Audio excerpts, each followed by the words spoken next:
programa Outras Palavras, um oferecimento Sindiúte MG, Sindicato Único dos Trabalhadores em Educação de Minas Gerais.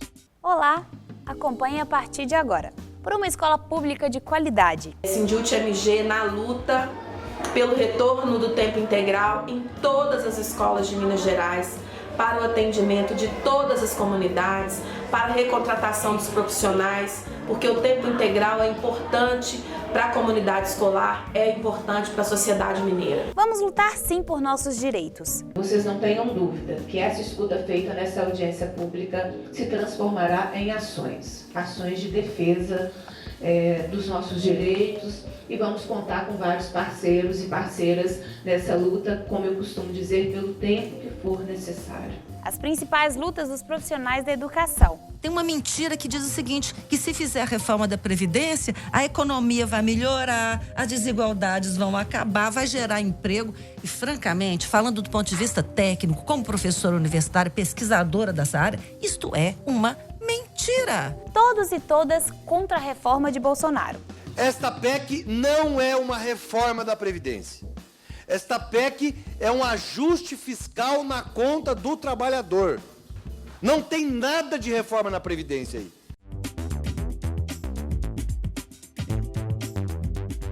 Educação em debate.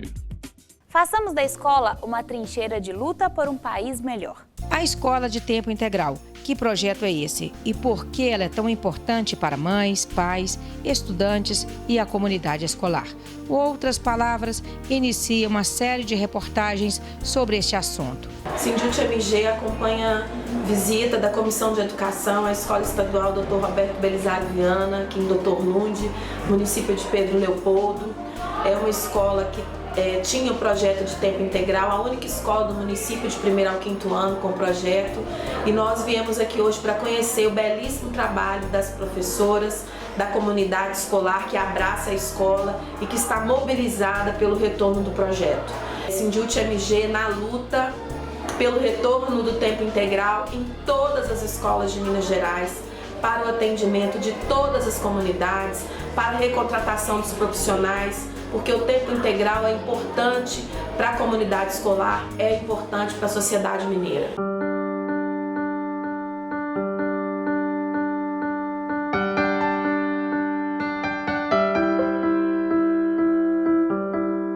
Tenho 3 sobrinhos que estudaram aqui. Eles fizeram parte do projeto. Então, depois que eles foram estudar na outra escola, levaram uma base muito boa daqui. Estão aproveitando a base da escola integral. É isso que nós queremos que tenha essas escolas com o tempo integral, porque ajuda a fortalecer a maioria que puder aproveitar essa base da escola integral, vai ser ótimo.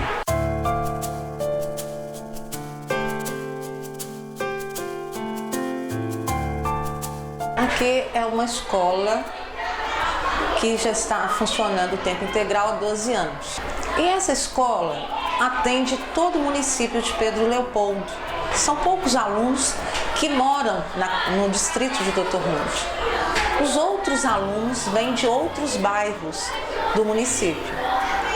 Então, a nossa maior preocupação hoje, eu como cidadã lundense, é que essa escola venha a fechar com a interrupção do tempo integral. Elas aproveitam mais estando na escola integrada e fora dela, ela vai aprender a outra metade na rua. Tendo essa escola integrada, é aqui que elas vão ficar. Então aqui eles vão aprender. Os meninos não estando aqui, eles ficam mais soltos em casa. Muitos pais estão deixando de trabalhar para cuidar das crianças. Então acho que assim, os malefícios foram enormes, né? Para os meninos. Nós, enquanto funcionários, estamos desempregados, né, sem trabalhar. Então, temos nós, professores, funcionários, estamos empregados.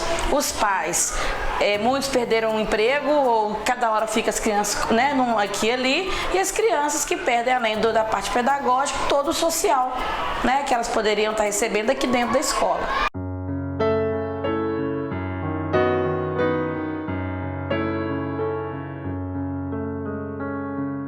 Aqui nós temos acompanhamento pedagógico, português e matemática, caso os deveres, que são ministrados de manhã, no tempo regular, e as dificuldades que os alunos também têm, a gente procura sanar. E as atividades, projetos são vários. Inclusive a escola foi premiada com o projeto Educação Viária, que foi um prêmio nacional. E além disso, a gente também tem o projeto Coral Voz e Flauta.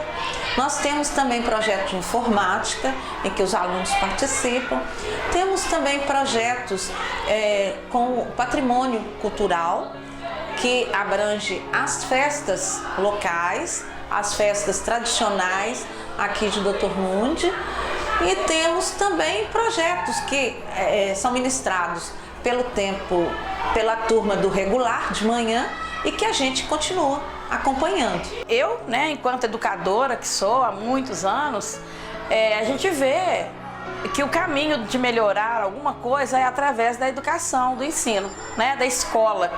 E quando se corta, a gente fica muito temeroso do que essas crianças terão à frente. Esse corte não é viável para a sociedade, eu acho que é importante que tenhamos essa educação e que volte com a escola de ensino integral, porque é bom para todos nós, para todo o estado. A escola tem coral, tem percussão, tem alimentação para os meninos. Isso tudo foi retirado pelo governo Zema, pela medida de corte da escola de tempo integral. Então nós continuamos na batalha, juntamente com a mandata da deputada estadual Beatriz Cerqueira, pelo retorno do tempo integral nas escolas estaduais de Minas Gerais. Nós aqui já estamos todos convencidos que é um projeto muito importante para a escola.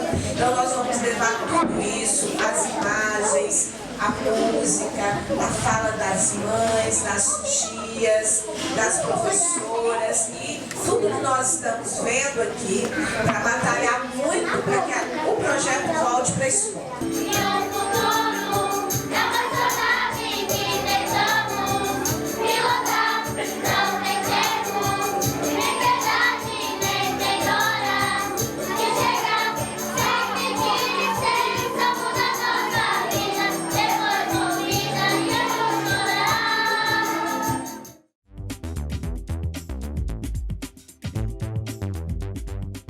Choque de realidade. Vamos lutar sim por nossos direitos. Sindiúti participa de audiência pública na Assembleia Legislativa de Minas Gerais e denuncia casos de negligência da perícia médica do Estado. A audiência foi promovida pela Comissão de Administração Pública da Assembleia Legislativa. São vários problemas. O prazo é para que o Estado resolva o problema, 31 de dezembro de 2019, para que as pessoas que estão de licença médica sejam corretamente encaminhadas para o processo de aposentadoria por invalidez, que o Estado resolva essa questão. Sabe qual é o procedimento do setor de perícias? Prorroga as licenças até 31 de 12 de 2019. Quando se prorroga uma licença até 31 de 12 de 2019 e está determinado por uma legislação que o prazo final para a solução do problema é 31 de 12 de 2019, a prorrogação da licença até essa data quer dizer o quê? Quer dizer que não haverá solução para o problema e que depois do 31 de 12 de 2019, cada um vai se virar da maneira como pode?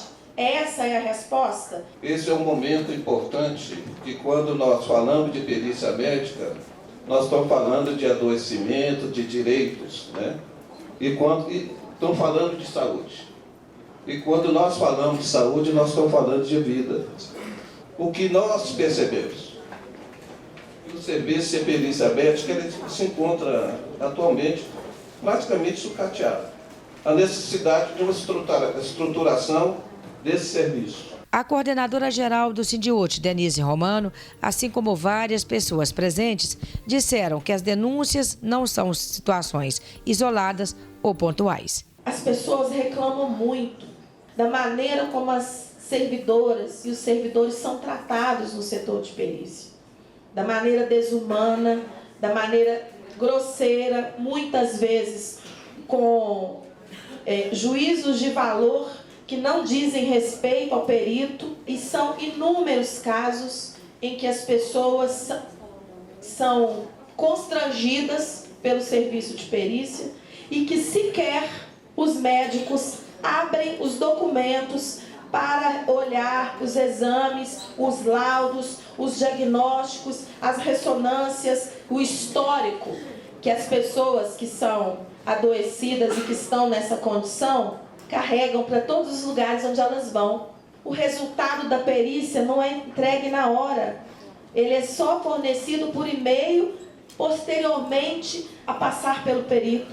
Isso gera uma angústia nas pessoas, isso gera uma situação de incerteza nas pessoas que contribui ainda mais para o adoecimento das mesmas. Não é a primeira vez que nós estamos aqui neste lugar discutindo os problemas relativos à perícia.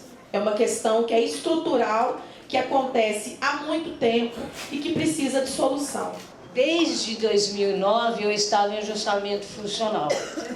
Vim em Belo Horizonte, passei, voltei em 2011 e fiquei até 2015 com a mesma doença. Com o laudo do ortopedista, problema de coluna e problema na mão. Portanto, fui fazer a perícia agora em dezembro, dia 12/12/2018. Eles marcaram a mim. Aí eu fiz as 3 juntas médicas. Só que os 3 peritos que estavam lá, todos eles eram ortopedistas. E me deram um laudo que eu não há incapacidade no trabalho no momento. E fora a grosseria que eles me fizeram. Pegaram os meus papéis como se tivesse uma cachorra na sala. Você não tem nada não, você não tem nada não. Eu pedi uma visão, né? Dentro da escola eu trabalhava como ATB, até sem óculos na época, e acabei perdendo essa visão. E um perito chegou para mim e falou: você pode trabalhar com olho só. Eu trabalhava muito bem, muito elogiada pelas superintendências. Às vezes eu trabalhava até 8 horas da noite, fechava escola, sabe? Aí depois eu fiquei sentindo um 0 à esquerda. No município de Bocaiúva, eu passei mal a 100 quilômetros da cidade. Eu fui ao médico. O médico lá, ele só atende na segunda-feira, né? Ele me atendeu, diagnosticou que eu estava com uma virose. Então ele me deu esse atestado de 2 dias, eu levei para a escola. Na escola, o secretário pediu para eu marcar uma perícia médica e foi isso que eu fiz. Só que o meu mal-estar não passou, eu continuei passando mal. Então, devido à distância, eu acreditando na humanidade, vamos dizer assim, do perito, eu continuei de repouso como recomendado e ao comparecer na perícia em Montes Claros, está lá escrito que eu estou reclamando de fraqueza, de dor na barriga, mas que eu estava bem. Então, eu pedi a ela esses 2 dias porque era distante demais. Eu acreditava que ela ia entender o fato. Ela negou, falou que não, que era só os 2 dias do atestado e que se eu quisesse, se eu estava passando mal, que eu me deslocasse e fosse procurar médico. Tenho incapacidade laborativa no momento. Mandaram eu retornar ao trabalho dia 2 de abril. Aí, como eu não tenho escola para ser locada de novo, eu tinha que concorrer à vaga. Só que aí eu marquei uma perícia em Paracatu e fui passar pela perícia lá e o perito de lá me considerou inapta ao trabalho no estado. Aí então eu estou sem licença, sem emprego e apta aqui em Belo Horizonte e inapta em Paracatu. Os relatos feitos emocionaram a todos os presentes, que lotaram o auditório José de Alencar para debater sobre a situação da Superintendência Central de Perícias Médicas e Saúde Ocupacional do Estado. Vocês não tenham dúvida que essa escuta feita nessa audiência pública se transformará em ações de defesa dos nossos direitos, e vamos contar com vários parceiros e parceiras nessa luta, como eu costumo dizer, pelo tempo que for necessário.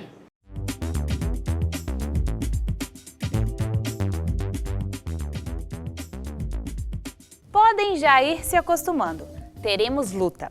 Hoje nós vamos falar sobre a reforma da Previdência. Se você não for à luta, a sua aposentadoria digna vai acabar. Fala por que vocês defendem que essa reforma não seja feita como eles estão plantando aí, essa reforma da Previdência. E por que ela é tão ruim, Cristina? Principalmente, a gente é contra o sistema de capitalização que eles estão tentando implementar e o que a gente chama, que é um palavrão, né, de desconstitucionalização.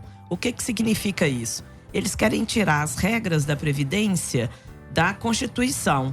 E aí ficaria mais fácil modificar quando quisessem por uma lei complementar, que precisaria só de um quórum de 50% mais um. Hoje, eles necessitam de 2/3, é o que nós chamamos de quórum qualificado. E a capitalização, que nada mais é tirar esse sistema solidário, né, da Previdência e passar ele para uma caderneta de poupança. Então, dando um exemplo simples para o trabalhador entender, você vai ter uma capitalização e aí, então, somente você é que vai colocar dinheiro nessa poupança. Não vai ter o patrão e não vai ter também o Estado. E aí, depois de 40 anos, que é esse o tempo, né, que vai levar para você se aposentar, se você tiver idade suficiente para não ter morrido até lá, aí você vai ter somente a caderneta de poupança. Lembrando, hein? Esse mês a caderneta de poupança deu 0,70. Então, quer dizer que lá, a hora que você tiver que se aposentar, você pode estar recebendo aí menos de 1/3 do salário mínimo. Estela, quais são as preocupações de vocês, que são os professores públicos, em relação a essa Previdência? Nós, os professores das universidades federais, né, que estamos envolvidos, inclusive, nas pesquisas com relação às políticas públicas, temos todas as preocupações do mundo e somos contra, absolutamente contra. Quando a gente fala de previdência social, nós estamos falando de um século de história, de construção, de acúmulo de experiência, de participação, de um patrimônio público que foi construído com dinheiro do trabalhador. Começa lá em 1923, né, com as caixinhas de pecúlio, né, e que foram importantíssimas, porque ninguém sabe o momento em que vai ficar ruim, que vai acontecer uma fragilidade na vida. Então nós temos um patrimônio que está sendo ameaçado de depredação. Essa eu acho que é a palavra mais adequada. A gente tem que zelar por isso. Olha, então foi um século de construção. No início era assim, só os trabalhadores e os patrões contribuíam. Depois o Estado passou para contribuir na década de 30. Depois, lá na década de 60... juntou esse dinheiro todo, e esse bolo, e é muito dinheiro. Esse dinheiro foi fundamental para a construção da economia brasileira. Então nós estamos falando de uma coisa que está lá nas nossas raízes. É como se estivesse falando assim dos nossos antepassados, do nosso chão, da nossa vida. Então, quando a gente pensa no amanhã, é resgatar, é sustentar isso que foi garantido pela Constituição. Porque além da ideia da previdência social, né, da gente ter como se proteger através desse sistema solidário, do mutualismo, onde quem está bem, né, paga por quem não está bem, e tem toda uma lógica de administração e econômica desse sistema fabulosa. Na verdade, a questão dessa crise da Previdência Social é altamente polêmica, porque isso desvia o nosso olhar de problemas muito mais graves, como a dívida pública brasileira. Então, tem que prestar muita atenção. Paulinha, qual que é a preocupação da juventude, dos estudantes, em relação a essa proposta do governo federal? A reforma da Previdência, ela vem para destraçar o nosso futuro, mas também o nosso presente.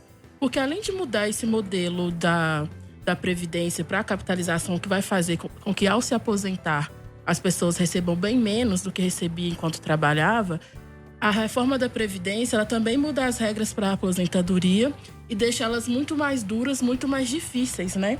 Ela vai igualar o tempo de idade para aposentar, o tempo mínimo entre homens e mulheres. E aí, hoje, a mulher aposenta 60 anos e os homens com 65. Isso é importante porque as mulheres fazem o trabalho doméstico, né, muito mais que os homens. Esses 5 anos é o mínimo de reconhecimento, então, por isso, hoje as mulheres aposentam com essa idade. A reforma, ela vai igualar isso. Isso ataca muito, né, as mulheres que vão ter que trabalhar mais anos para conseguir se aposentar. E também a reforma, ela aumenta o tempo de contribuição para 20 anos. E isso, se você for pensar no Brasil, é muito difícil de alcançar com uma determinada idade, porque o emprego informal é muito grande. E a gente olhar para a juventude, primeiro ela vai acessar o mercado de trabalho por empregos que não recolhem para a Previdência, que é o menor aprendiz, que é o estágio. Então o jovem ele demora a começar a contribuir. E aí, quando contribui, às vezes também são empregos, né? Que tem muita rotatividade. E assim a gente vai ter que trabalhar muitos e muitos anos mesmo para se aposentar, assim, né? Extrapola esse tempo de 65 anos e 20. Além de chegar aos 65, tem que completar esses 20 de contribuição, assim. A Previdência, ela compõe um sistema que foi construído, né, e garantido pela nossa Constituição brasileira. Triplé, né? Além dela ser financiada, tem um financiamento tripartite, né? Do Estado, do empregador, do empregado, no mínimo, porque ela tem muitas outras fontes para garantir. Na verdade, a própria sociedade, quando paga imposto, também contribui. Já está contribuindo. Né? Então não é é muito só seguro isso, né? Exatamente. O sistema foi pensado com maior delicadeza, com muita seriedade. Então, a outra coisa seríssima é que quando a gente destrói a Previdência Social, você cria um efeito em cadeia, porque você ameaça também, né, o sistema de seguridade que envolve o SUS, a saúde e a assistência social. Tem uma mentira que diz o seguinte, que se fizer a reforma da Previdência, a economia vai melhorar, as desigualdades vão acabar, vai gerar emprego. E, francamente, falando do ponto de vista técnico, como professora universitária, pesquisadora dessa área, isto é uma mentira. Mentira! Não vai acontecer isso. Da mesma forma que a reforma trabalhista também produziu a mesma história, né? A mesma ilusão e não deu certo. Olha, o primeiro argumento que é importante a gente pegar, que é o próprio governo que coloca, que ele vai fazer uma economia de 1 trilhão em 10 anos. Se o Brasil está quebrado hoje e ele tem que ter mais emprego e ter mais exportação e colocar, né, as reservas em dia, como é que você vai esperar 10 anos para poder ter uma economia? Então, você já pega o governo por aí, porque a gente precisa do hoje e o agora. E se a Previdência realmente estivesse quebrada, teria que ser o hoje e o agora. E isso não é. Uma outra coisa que o governo coloca também é que eles pegam somente aquilo que o trabalhador contribui. E, na verdade, não é. Nós temos, na verdade, além da contribuição do patrão, do trabalhador e do próprio Estado, a gente ainda tem os impostos. Então, o PIS, COFINS, o PASEP. Então, as nossas exportações, tudo isso gera imposto. Então, na verdade, a gente não estaria quebrado. Tem também o argumento da crise, né? Que o Brasil está em crise, a economia está ruim, que a reforma da Previdência ela vai salvar a economia. Só que isso é tão mito, tão fake news, né? Que a gente vê que a economia, para ela girar, as pessoas elas precisam de consumir. Se a gente não tiver emprego, que o desemprego já está grande com a reforma da Previdência, a tendência é aumentar, as pessoas vão deixar de comprar. E recebendo aposentadorias menores também, porque o que a gente recebe na aposentadoria, a gente vai na farmácia, a gente vai no supermercado, a gente compra gás, enfim. E aí, com esse dinheiro menor, as pessoas vão consumir menos. E isso só vai levar o Brasil pro abismo, né? Que interesse é esse? Que governo é esse? Que é um governo que fica pensando mais nos ricos do que nas pessoas, né, que são de média renda, baixa renda. Que governo é esse? Nós temos que pensar por aí, para começar a abrir as nossas questões mais fundamentais. Estado mínimo não serve para a população de baixa renda, gente. Tem que prestar atenção nisso. E esse foi um discurso... Que é a maioria do Brasil. A população brasileira é baixa renda. Então, é nesse momento que a gente vê a divisor de águas, né? De quem defende o interesse dos ricos e quem defende os interesses da população brasileira. Governo de privatização, Estado mínimo, isso aí a gente tem que ficar com o pé atrás, acordar para uma discussão, construir uma atitude de maior consciência e construir a verdade, né? Nós precisamos de tempo. Por isso também que a gente está lutando contra os cortes de educação, porque nós, né, somos pobres, a gente acessa a universidade, a gente sabe que com o estudo, com a formação, a gente vai conseguir ter empregos melhores, formações melhores e assim mais qualidade de vida. E é com esses investimentos, essas áreas são tão importantes, tão fundamentais para nós, para a maior parte da população, que vai fazer a nossa economia girar. Então, o governo tem que fazer o contrário, ele tem que fortalecer a educação, fortalecer a Previdência, não fazer essa reforma para a gente conseguir recuperar o Brasil, para a nossa economia voltar a girar e ser bem sucedido. Fique por dentro. Todos e todas contra a reforma de Bolsonaro.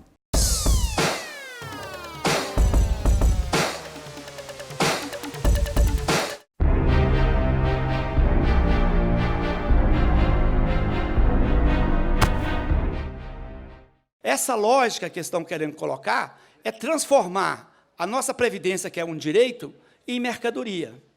Entendeu? Aí vem com esse negócio de caráter contributivo. Isso veio lá das emenda 20 que veio, mas antes era tempo de serviço, porque tinha esse caráter. Você tem na Previdência, é o seguinte, não tem déficit de Previdência, tem um orçamento e você tem que olhar aonde você busca as receitas. Os da União não tem déficit, porque há um orçamento, no Estado faz parte da folha de pagamento, gente. Agora, o que estão querendo com isso? Tirar os aposentados, separar, para começar a criar o que está sendo nessa nossa reforma como uma poupança individual. Ou seja, quem tem dinheiro, quer dizer, vive, quem não tem, morre. Sabe? É essa que é o conceito. E para quê? Para banco ficar vendendo VGBL, BGBL. Na realidade, nós precisamos ter esse conceito. A Previdência é um direito nosso, e nós temos direito, e ela é bancada pelo orçamento, porque nós bancamos a carga tributária. 75% da carga tributária vem dos trabalhadores e dos mais pobres. Então, ele tem o direito de ter um amparo, ou o Estado não tem obrigação, com o cara no fim da capacidade laborativa, ou ampará-lo na velhice. Essa é a posição do Estado, ele não tem essa obrigação.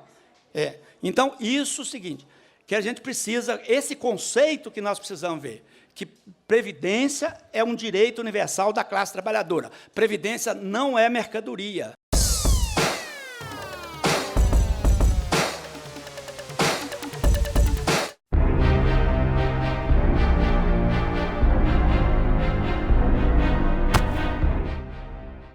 Esta PEC não é uma reforma da Previdência.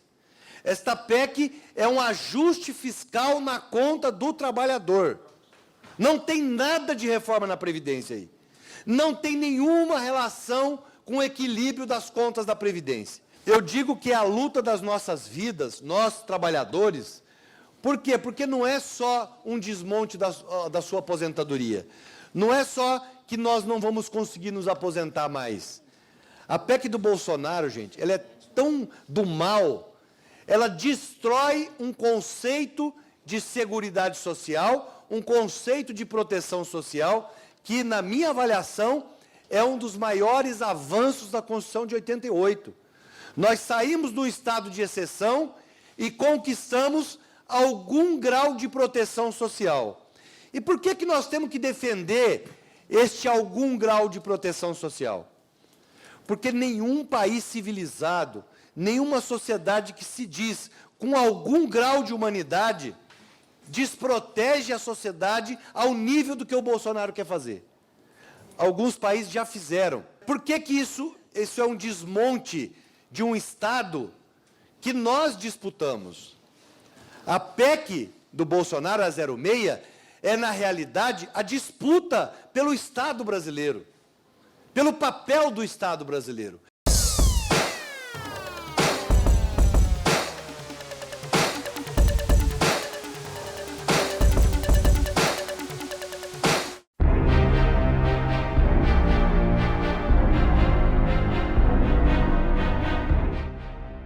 Não basta, a nosso modo de ver, dizer sou contra a reforma. Sim, mas ser contra a reforma, mantém do jeito que está difícil. Nós precisamos também ter, na verdade, uma fala seguinte, olha, é possível uma outra coisa, diferente, que não é destruir a Previdência, a Seguridade, e apontar para outro caminho. Nós somos contra, mas, na verdade, não tem uma alternativa. Ser contra não é suficientemente uma alternativa. É preciso ter uma outra perspectiva. Essa complexidade da Seguridade Social está sob o risco, né? Do ponto de vista da ausência de emprego, do tipo de ocupação que se gera, que não gera contribuição para a aposentadoria e pensão, e pela proposta que está em curso, que corre o sério risco de destruir o sistema de Seguridade Social e fazendo com que os brasileiros tenham que trabalhar mais para ganhar menos. Essa, em síntese, não é a proposta do Bolsonaro. Trabalhar mais e ganhar menos. Agradecemos a sua audiência. Fique agora com o nosso quadro de humor.